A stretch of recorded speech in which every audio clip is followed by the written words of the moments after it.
السلام عليكم ورحمة الله وبركاته. الزمالك بيكسب بروكسي في دور 32 من كأس مصر، ويصعد دور 16 في أسوأ وأضعف منظومة كروية على مستوى العالم.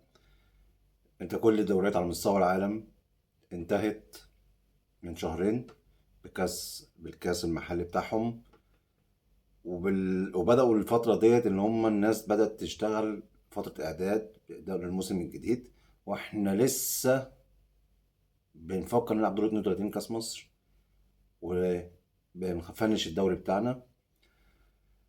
واضح على اللعيبه في الملعب الزهق، التعب، الاجهاد. المفروض ان انت في فتره اللي هي الاستشفاء بقى بين موسم وموسم، فتره الراحه بين موسم وموسم. انت تحس ان اللعيبه بقى عندها ملل في الملعب، واضح على كل الفرق اللي موجوده في الدوري الممتاز. فده بسبب التخبط والعشوائية وعدم احترافية من منظومة الكرة عندنا في مصر. ده هم كمان شايفين نفسهم ان هم ما فيش زيهم، يعني ده هم ناس بروفيشنال قوي، يعني عاملين احلى نظام في الدوري على مستوى العالم. وطبعا الاعلام بتاعنا الجميل اللي طالع بيوهم الناس كلها ان احنا عندنا منظومة كروية وعندنا نظام واحتراف وي وي وي. كلنا شايفين المنظر العام والحاجة اللي هي تقرف، يعني أي واحد بيتابع كورة على مستوى العالم مش هيبص على الدوري المصري بتاعنا دوت. فاستحالة إن احنا نتقدم بالمنظر اللي بنشوفه اليومين دولت. الخلاصة إن أنا عشان أقيم أو أبدأ أحلل الماتش مثلا للزمالك في الظروف ديت وفي الأجواء ديت أنا مش هقدر ألوم لاعب. لاعب مجهد، لاعب نازل ملعب خلاص بقى نهاية موسم، زهقان. الناس بتفكر ان هي في بيتها، في ان هي تاخد قصارها يتفسحوا وي وي وي. فانت ان انت اللعيبة دي في الملعب، اللعيبة دي مضغوطة ومجهدة، فانا مش هقدر احلل يعني، ولا اقدر اقيم ولا اقول فكر لعيبة في الملعب او لعيبة. وبان في كل الماتشات الأخيرة سواء في الدوري أو كاس. النقطة اللي عايز أتكلم فيها الفترة الأخيرة، جمهور الزمالك قلب على جوميز. طب هو هل مدرب كويس؟ هل مدرب على قده؟ ضعيف؟ أنا مشكلتي في الفترة الأخيرة ديت مع جمهور الزمالك إن في كتير قوي بقى جمهور عاطفي، يعني بيفكر بالعاطفة يعني. أنا من ضمن الناس اللي مؤيدة لفكرة إن جوميز في ماتشات الدوري اللي هو خلاص يعتبر إن الزمالك حسم أموره، إن هو بعد عن المنافسة وخلاص يعني مش هينافس على الاول والتاني، وشارك في الكونفدراليه. الدوري هيخلص في نص 8 في الشهر، وهتبدا الدوري الجديد وهتخش على السوبر الافريقي. فانا اجهد ليه لعيبه الاساسيين بتاعتي و واديها ماتشات ويبقى ارهاق ويجي لهم اصابات، اللي يجي له اصابات لا قدر الله في اي ماتش من الماتشات بسبب العند. فجاه اخش على الموسم الجديد ابقى خسران لعيبه، ما اعرفش إذا كنت هجيب لعيبه جديده، هشتري بكواليتي عالي. المهم ان انا اخسر ليه لعيبه في موسم جديد، وانا خلاص انا بقى انا واقعيين، احنا خلاص الزمالك بعد عن المنافسه وبيشارك في الكونفدراليه السنه الجايه. فانا مؤيد لفكره ان خوزيه جوميز يريح اللعيبه. انا كنت اتمنى ان هو كمان ما يحطهمش في ال 18. ففي جمهور الزمالك يجي يقول لك ايه، اتعادل مع بلديه. انا زعلان ان هو اتعادل مع بلديه، انا الزمالك. انا ما ينفعش ان انا اتعادل مع البلديه واخسر مش عارف منين وكده. بس فكر بالعقل شويه، انت لعبت اللعيبه الكبيره وكسبت، وخسرت لعيب باصابه. هتلاقي نفس الجمهور ده اللي يقول لك اللي هو بيلعب بالناشئين وليه ونغير ودي والمنظر ومش المنظر، اول ما تصاب منه لعيب مهم، اي يا عم هتصاب منك لعيب اهو. ايه لازمتها ان انت تلعب اللعيب دوت اصلا وهو واحنا الماتشات ملهاش لازمه، ماتشات تكمله واجب بتاعك، يعني انت لازم تكمل الدوري بتاعك. يا اما خلاص ما فيش دوري، اللعيب ده اتصاب تلاقي الجمهور قلب على جوميز ان انت بتلعب اللعيب دوت واحنا خلاص ما فيش منافسه. تلاقي الجمهور بيفكر بالعاطفه يعني. لا، انت فكر بالعقل. وبعدين دي فتره ان انا ابدا اقيم اللعيبه اللي هم موجودين ان انا اشتريتهم واللعيبه الناشئين. فانت لازم تشوفهم، هتشوفهم ازاي في امتى؟ هي دي الفتره اللي انت تعرف تشوف فيها انت بتنافس ولا معلش يعني في المراكز اللي تحت ولا المراكز اللي فوق. انت خلاص يعني انت بتكمل الدوري عشان تكمله. فخلاص بقى ادي فرصه بقى للناس التانية، اقدر الجمهور يشوفهم عشان لما اللعيبه دي تمشي او اللعيبه دي تقعد يبقى الجمهور مقتنع ان اللعيبه دي تستاهل نادي الزمالك. فانا لاعب الناشئين. نقطه بقى بالنسبه للناشئين، لما واحد يبقى مواليد 2003 ولا 2004 وابدا اقيمه واشوفه في الملعب، مع احترامي ما يبقاش ناشئ او ما يسهلش ان هو يلعب في نادي الزمالك. انا من ساعه ما وعيت على تشجيع نادي الزمالك، ناشئ الزمالك ده يلعب فريق اول 17 18 سنه 19 سنه حتى لو 20 سنه، بيبقى هو نجم في الفريق، بيبدا يشغل الفرقه، بيبدا يكسب الفرقه، يبقى عنصر فعال في الفرقه. انا بقى من ايام ما اشرف قاسم واحمد رمزي وطارق يحيى وتيجي مدحت عبد الهادي وحازم امام الكبير الموهوب، محمد صبري، شيشيني، معتمد جمال، طارق السعيد، طارق السعيد، انا مش عايز انسى اسامي، كل دول ناشئين لعبوا فريق اول وكانوا مؤثرين. قطاع الناشئين في نادي الزمالك في الضياع. انا قطاع الناشئين ده ممكن يبقى منجم ذهب ان انا اوفر فلوس اجيب بيها لعيبه والخناقه على اللعيبه الكبيره بره. ما انت اللعيب الكبير اللي بتشتري من بره ده هو كان ناشئ في النادي بتاعه، وطلع. هل هم عندهم بيعرفوا ينقوا الناشئين بتوعهم احسن من الزمالك؟ ليه؟ ما انا ما لازم اشتغل على الناشئين بتوعي. انا الناشئين اللي لعبوا في دلوقتي بيلعبوا في الزمالك دلوقتي هم خامه معقوله بس مش نجوم. انا ما اثقش فيهم انهم يشيلوا فرقه. يعني احمد مجدي احسنهم، راجل ظهر معايا في الماتشات، وراجل اصغرهم في السن، ماشي، بس انا كل ما 10 اطلع واحد، ده مش نادي الزمالك.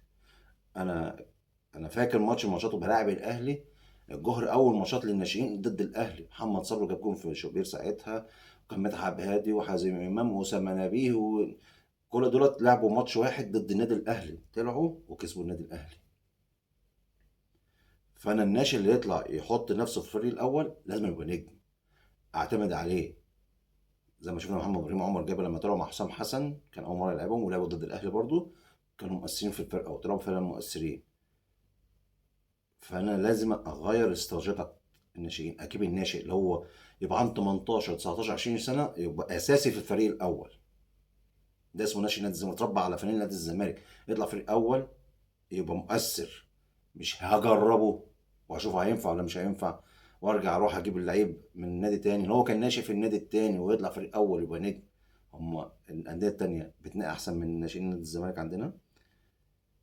زائد بقى طبعا ايه، واضح من الماتشات الاخيره وفي ماتش بروكسي دوت ان الزمالك محتاج جيش من اللعيبه، جيش كل مركز محتاج فيه اتنين تلات لعيبه. انت مش اقل من 12 صفقه في الانتقالات الصيفيه عشان الزمالك الموسم الجاي داخل على بطولات تقيله، دوري وكاس والسوبر الافريقي والسوبر وفي السوبر بطوله السوبر دوري السوبر الافريقي وكونفدراليه هتبقى السنه الجايه تبقى اشد واتقل. فانت لازم تجيب لعيبه تقدر تشيل نادي الزمالك بدل ما احنا شفنا الناشئين. انا عن نفسي لا حسن ابو المعاطي ولا حتى ابن بلدي عمار ياسر، لا محتاج لسه كتير ناس تطلع اشوفها بره مع فرق تانية وترجع لي. محمد حسن، محمد السيد من اللعيبه الكويسه، بس برضك مش هيلعب في وسط الناس اللي هتيجي، لا يطلع بره ياخد له سنتين ثلاثه يتقل في الملعب، بس سنتين ثلاثه يبقى عندك الهدف ان انت تعرف ترجع اساسا زي نادي الزمالك زي ما شفنا مصطفى محمد قبل كده. فالخلاصة الزمالك محتاج كتير، محتاج كتير كتير يعني. نيجي للمدرب بتاع بروكسي محمد حامد ده طالع بيلف على الفضائيات، معرفش فيه ايه، وكان في الماتش فيه حمية وغل وضرب، والحكم معلش مع احترامي يعني سايبهم ضرب مباح في لعيبة الزمالك. ماشي يلف في الفضائيات، انا لا الماتش اتحسب 2-0 للزمالك للبروكسي مش عارف ايه، ده دونجا موقوف. موقوف ازاي؟ هو في اختار من اتحاد الكوره راح الزمالك؟ هو لا ده انا قريت بوست على الفيس ان دونجا موقوف ماتشين. خلاص خلي الفيس يبقى يحسب لك الماتش 2-0 يعني. روح للفيس وكمل الكاس بتاعك في الفيس كده، توصل النهائي. وحتى عارف لو لعبت لوحدك في الفيس هتخسر برضك الكاس. يا عم انت يعني مش عارف، هو الزمالك نادي صغير ان هو يغلط الغلطه الاداريه دي؟ يعني في ايه الغل والحقد اللي انتوا وضرب ومحمود توبة على الخط وداشنج في ايه؟ في ايه؟ طبعا لعيبه الزمالك اللي اديتهم الفرصه ديت رجعتهم تاني الماتش، حسيتهم انهم ممكن يعملوا حاجه مع الزمالك. انا كسبان 3-0 واوباما بيطلع يا عم، انت احمد سامي بتاع المقصه يا عم. يعني الكوره دي بتشاف معانا احنا، ما بتشافش ضدنا. مش ده انت لعيب صغير ناشئ يا اوباما، ما ينفعش. طبعا الستار في الجون التاني خلى ابو لوكس داخل طمعان في الزمالك، طمع فرقه صغيره فيها. انا مش عارف في ايه. فانت الخلاصه برضك ان انت التقييم ده حلو كده، ان انت تيجي اخر الموسم ومهما اللعيبه اللي هتمشي من الزمالك ليها مننا كل الاحترام. انت لعيب ادم لبست شيرت الزمالك في يوم من الايام، لا هنقلل منك ولا هنعمل يعني، لا انت راجل لعبت عندنا في يوم من الايام، فانت ليك كل الاحترام. بس هي ربنا خلقنا قدرات. الزمالك قدراته وامكانياته ان هو نادي عايز لاعب بيلعب على البطولات، عنده طموحات. فانت ممكن قدراتك مش جايبه قدرات نادي الزمالك، مش معناه ان انت لعيب وحش. لا انت لعيب بالنسبه للزمالك مش هو طموحاته. فانت ممكن تشوف في سكتك او فرصتك في نادي تاني تبقى فيه كويس وتبقى فيه نجم. فهي دي قدرات ربنا خلقها لكل لاعب. فانت ان انت تمشي من عندنا، فانت ليك كل الاحترام. ونتمنى لكم التوفيق. لاي لاعب هيمشي من نادي الزمالك يروح نادي تاني. احنا لا هنتنمر ولا هنتريق ولا، احنا كفايه العبره اللي خدناها في لعبنا احمد رفعت الله يرحمه. فاحنا بندعم كل لاعب سواء معانا في الزمالك او بره الزمالك. هتمشي من الزمالك فانت فوق راسنا من فوق، لان انت في يوم من الايام لعبت باسم نادي الزمالك. وليك كل التوفيق وربنا يكرمك في مسيرتك اللي بعد كده. اي لاعب هيكون مشي من نادي الزمالك زي محمود علاء وياسر حمد، كل اللعيبه اللي مشي من نادي الزمالك ليهم مننا كل الاحترام والتقدير والدعم. عايز اتكلم في نقطه على السريع كده اهو. موضوع اللاعب اللي بتاع نادي الجيش، انا لاعب ماضي في نادي الزمالك وباصم وعندي رغبه ورغبه اهله ان هم يلعبوا في نادي الزمالك، والجيش متفق مع نادي الزمالك. خلاص، ايه الجبروت وايه الشغل الطغاة والاجبار والارهاب وكل اللي انت عايز توصفه في قمه الدناءه. والنادي الاهلي يخش وضاغط ويدخل ناس كبيره في البلد ويدخل ناس تهديد ووعيد و... عشان لاعب يروح النادي الاهلي. يا عم لاعب مش عايزك وقال لك مش عايزك. ايه اللي انتوا بتعملوه ده؟ هي الكوره بقت كده؟ هي الرياضه بقت كده؟ هو عافيه؟ تهديد؟ بلطجه؟ عايزين تبقوا لوحدكم في البلد؟ يا عم بطلوا الناس دي كلها رياضه. العبوا لوحدكم. العبوا لوحدكم. خدوا لعيبه مصر كلها في الكوره، في السله والطايره واليد العبوا لوحدكم في البلد كلها. العبوا لوحدكم يا عم. هي دي المنافسه؟ هي دي الرياضه؟ هي دي اخلاق؟ انا ما شفتش كده على مستوى العالم يعني بصراحه. عشان ما يزيدش الاحتقان ويزيد التعصب، ولازم البلد توقف اللي بيحصل دوت. يا كده خلاص بقى احنا دخلنا في سكه كده اجرام. اجرام والله. الناس دي داخله في سكه اجرام. هنبطلك كوره، هنبطلك تلعب يد، هنبطلك تلعب طايره، هنبطلك مش عارف ايه. لا لا لا لا لا، ده كده ما اعرفش يعني كده اوفر. دي مش رياضة خالص. ده انت معاك الفلوس ومعاك البلد ومعاك الشخصيات ومعاك الجبروت ومعاك الحكام معاك كل حاجة. عايز ايه تاني؟ راجل بيقول لك مش عايز العب عندكم، انا عايز الزمالك. ما تسيبه يروح يعمل في الحتة اللي هو عايزها يا عم. انا مش عارف ايه. ما ده ياخدنا برضك للموضوع. احمد رفعت. احمد رفعت كل الناس البلد كلها اتكلمت ان هو مات بفعل فاعل. قال لك ده وليد دعبس استقال مسكن.